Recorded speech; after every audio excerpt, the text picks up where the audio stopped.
Good evening, I'm Tim McGonigal. Thanks for joining us tonight. The Montana Air National Guard took to the skies today to honor healthcare workers. 2 C-130 aircraft from the 120th Airlift Wing performed flyovers throughout Big Sky Country. The event is part of the Air Force Salutes flyover program with similar events planned throughout the nation. The Guard wants to demonstrate the Air Force's continued readiness during the national COVID-19 response while saluting those at the forefront in the fight against COVID-19. We spoke with one of the pilots flying today. He says they're doing this to thank the heroes. For me, I'm flying for the state of Montana, just all the first responders that are, out there on the front lines, protecting us and making sure we all get through this safely. The Guard flew over 20 Montana cities today. 2 planes began flying over Great Falls, one then headed east, the other west, eventually flying over St. Peter's Health. Frontline workers were outside the hospital viewing the flyover, and they appreciated the honor. We view the military and National Guard as our heroes and the people that care for us and keep us safe and help provide us our freedom. And so to actually have them honoring us, we are so humbled, and really it's an honor that they're thinking about us.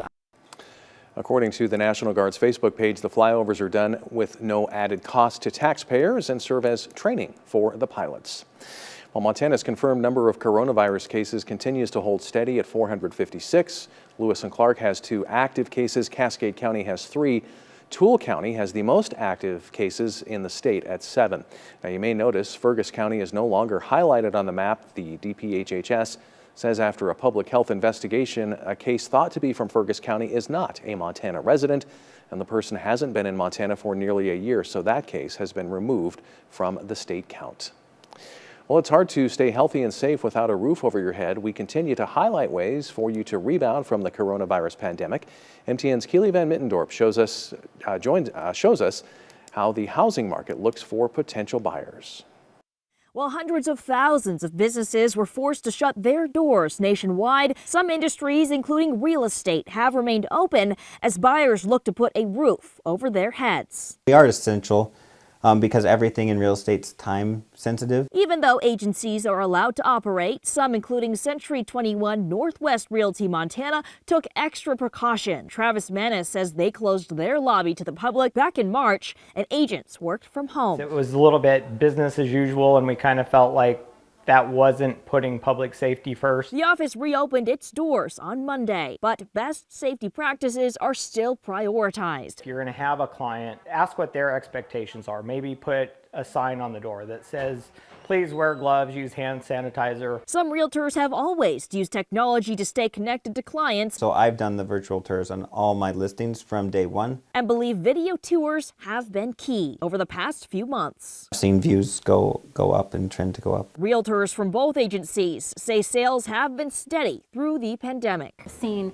even more wanting to buy and on the same and wanting to sell. Even with the housing market looking steady, NeighborWorks Great Falls officials anticipate seeing more homeowners from all financial backgrounds needing help over the coming months. Maybe the income that they had has dropped tremendously and they're not used to managing it that way. The nonprofit's free programs include things like financial and foreclosure prevention counseling and mortgage delinquency. What's my next step?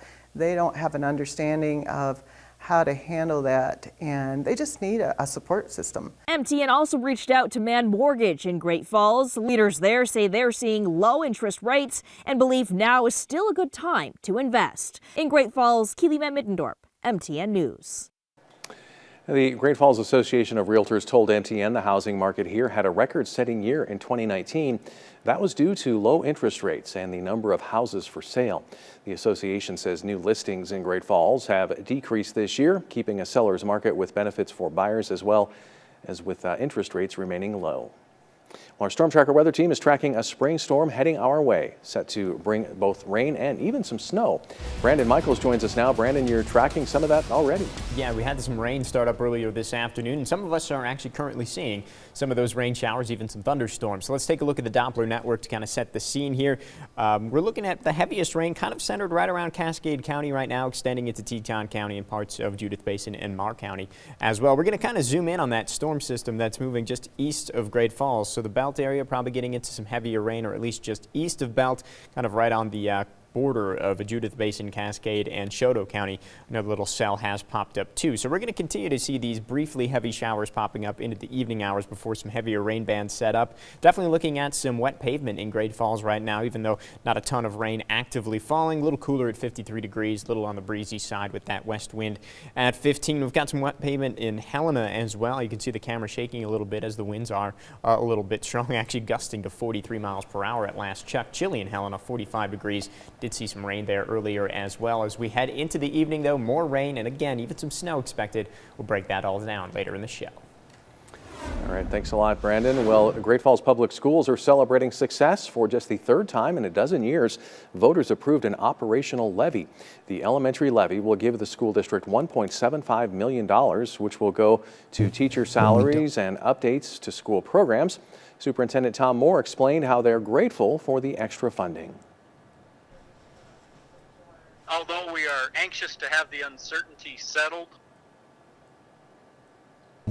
when we don't have that revenue coming into the budget, then we have to make cuts and reductions. And so the result of not passing levies over the last 10, 12 years has been substantial cuts and reductions, not hiring back teachers, and having to do without. And so it's impacted the school district in some pretty adverse ways. And so this was a very big win. The levy will take effect starting with the 2020-21 school year. Well, the chair of Townsend's school board says he expects that there will be a recount in an extremely tight vote in the district's elementary bond proposal. Last night's initial count showed 1,040 votes for the bond issue and 1,038 votes against it. The 2-vote margin appears to be narrow enough that there would have to be a recount if 10 voters in the district file a petition for it. The $18.8 million bond would replace the existing elementary school, which leaders say is outdated and in poor condition. Board Chair Jason Noyes said they'll be waiting to see what happens next.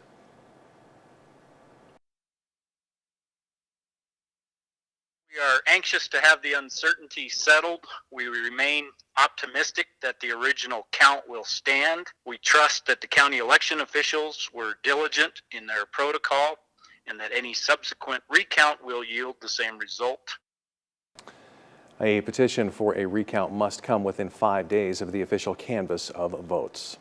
Well, Great Falls Public Schools opened kindergarten registration today for the class of 2033, and while the starting kindergarten in the middle of a pandemic brings uncertainty, there were no shortage of signups. At Meadowlark Elementary, Principal Teresa Sprague said that while the process was logistically different this year because of social distancing, overall numbers at her school were right on track for the first day. Since registration packets are available online, it was efficient for many parents to fill out the forms at home and simply drop them off. Sprague said there is some concern among parents about how school will look in the fall, but the environment today was energizing. Parents have definitely mentioned that, and just kind of threw out their questions of wondering what it's going to look like in the fall, but mostly today it was just enthusiasm and excitement, and still looking forward to everything being as normal as we can be, but knowing that they trust us in that if we need to put some things in place in the fall that will make things a little bit more safe for the kids and for the staff, that will definitely do that. So, but they were still excited. And for children to be eligible, they must be 5 years old on or before September 10th. Well, in other news, a high-speed chase in Cascade County last night leads to an arrest. According to the Cascade County Sheriff's Office, deputies were dispatched yesterday evening to Sun Prairie Road for a report of a man driving very fast. The Sheriff's Office says the suspect, Newly John Sievertson, had come to a stop to allow 2 children to cross the road on their bikes. While crossing the road, Sievertson allegedly revved his engine, spun his tires, and sped off, nearly hitting the kids. Deputies found him in Vaughn. He took off in his vehicle and later drove towards a patrol vehicle. CCSO says the deputy was able to get out of the way and avoid being hit. Stop sticks were used, and eventually law enforcement was able to force him to stop near the intersection of the Old Ulm Cascade Road and Old U.S. Highway 91. Sievertson refused the order to get out of the car. He was forcefully apprehended using a taser. Sievertson faces multiple charges, including criminal endangerment, assault on a peace officer, and careless driving. When we come back, a mental health expert offers tips to keep parents' stress and anxiety levels low in these trying times.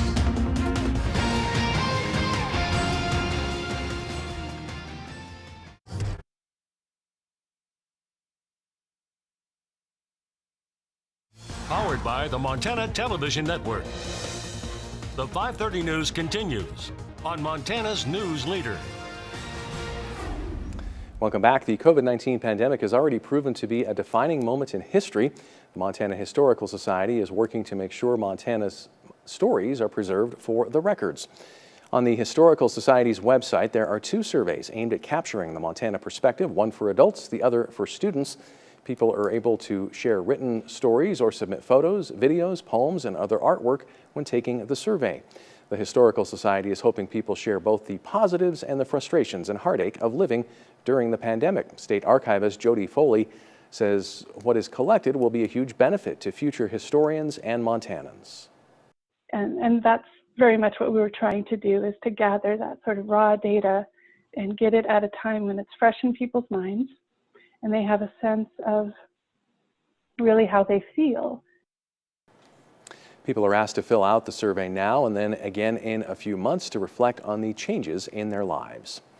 With most Montana schools opting for remote learning for the remainder of the school year, some are dealing with anxiety and balancing work life and parenting. MTN's Caitlin Boycell spoke to an expert for some advice. There seems to be just an underlying tone of anxiety. Teslyn Anderson is the mental health therapist for the Rocky Front Counseling Services, and she has some advice on how to manage kids during this time. I think it's important to understand the difference between compassionate correction versus yelling at your kids to stop a behavior. So taking that time to correct them and explain why maybe that behavior is not helpful.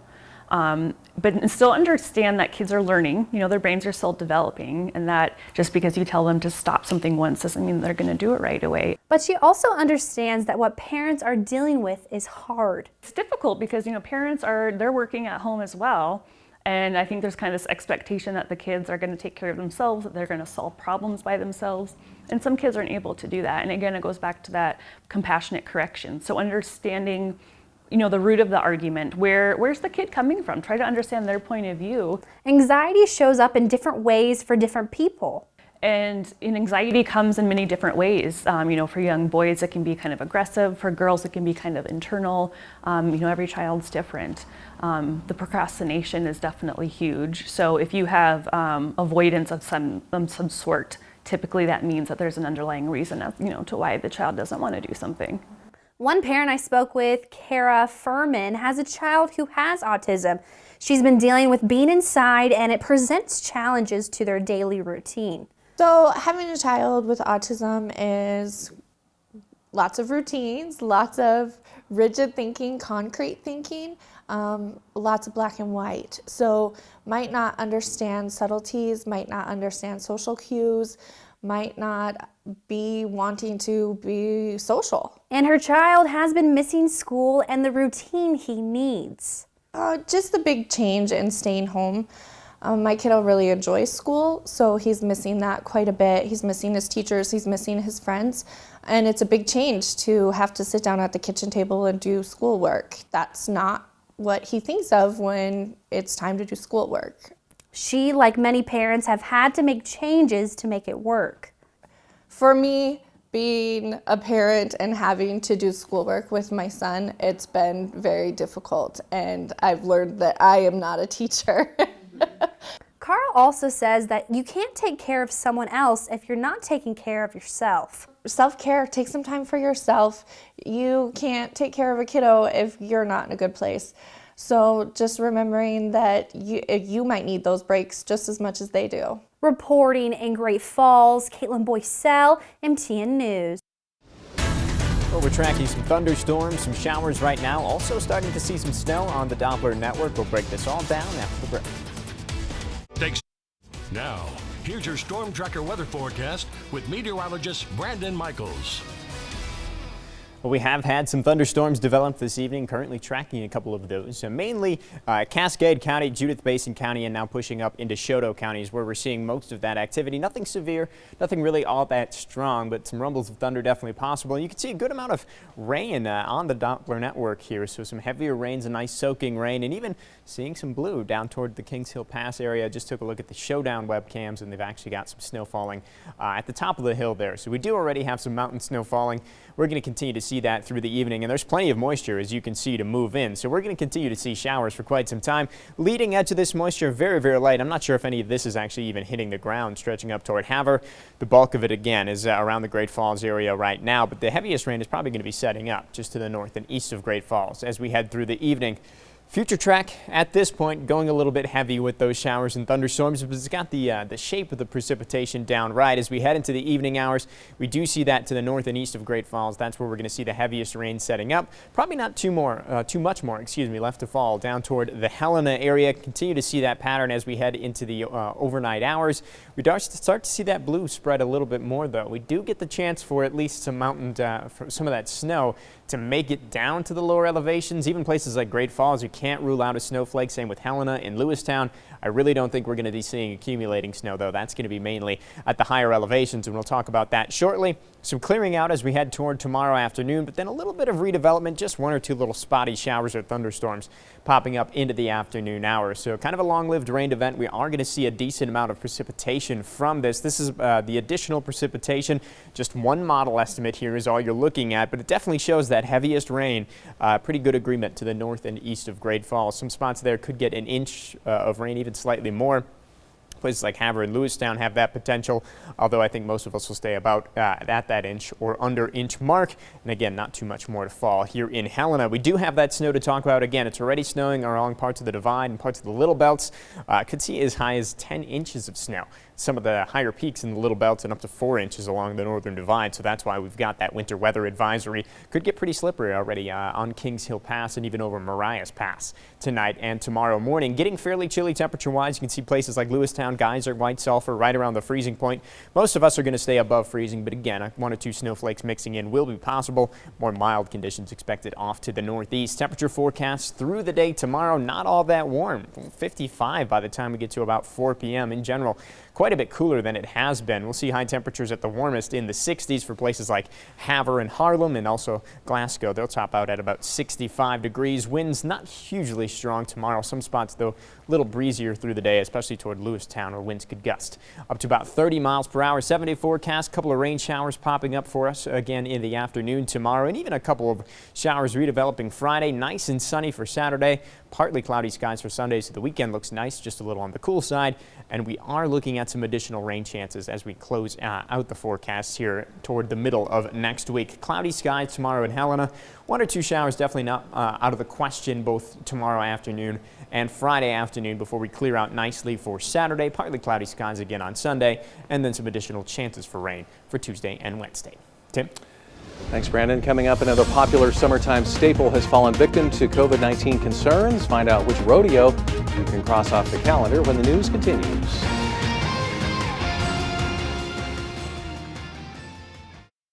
Powered by the Montana Television Network. The 5:30 news continues on Montana's News Leader. Welcome back. It's been a tough year for sporting events, and the East Helena Valley Rodeo has added their name to the list of cancellations today. Katie Bakke told MTN canceling the event was never something the rodeo committee wanted to do. She noted the economic impact that the rodeo brings to the surrounding areas, but they look forward to being back in 2021. Our numbers have increased over the last few years. We've had record-breaking weekends, and it did benefit the city of East Helena and Helena, and we're heartbroken to have to do it. You know, it's just during this time, it's unfortunate, but it is what it is this year. We'll be back in 2021. I fully believe in that. And the Rodeo Association has sent $7,600 in added prize money to the Northern Rodeo Association office, and that will go towards prize money at the NRA Finals in October. Stay tuned. We'll be right back with a final check of weather.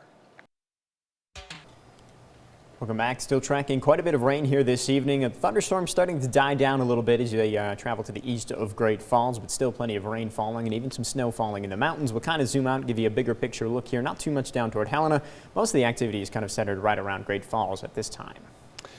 Well, he's played a fighter pilot, so maybe it's not that big of a leap for Tom Cruise to play an astronaut, except that he wants to do it from space. It turns out NASA is actually on board with the idea. They confirmed this week that they're working with Cruise to shoot a movie on the International Space Station. Cruise will stay on the ISS, though it's not exactly clear yet how he'll get there. NASA says the film will be an action-adventure flick. So there you go, Brandon. All you got to do is get famous to make it to space. It's that easy. And get paid millions of dollars to boot. Again, it's just that easy. All right, but this is Tom Cruise we're talking about. So all right, well, that's all the time we have. We'll see you back here tonight at 10.